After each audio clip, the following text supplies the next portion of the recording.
Hello বন্ধুরা, তোমরা সবাই কেমন আছো?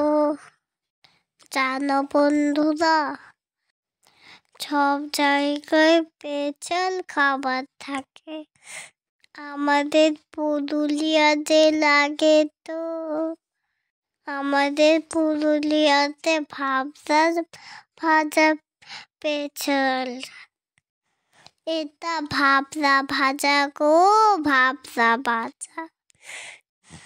তোমরা ভাবনা ভাজা খেয়েছো?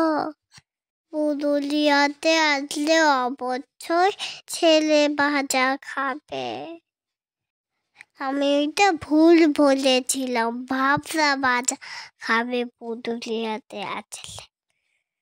কেমন করে কাকা ভাজছে দেখো, আমার আরো খেতে ইচ্ছে করছে, কিন্তু খাবো না, একটু চিনছে হই। বন্ধুরা গরম গরম খাবে, ঠান্ডা খাবে না। Tata, tata.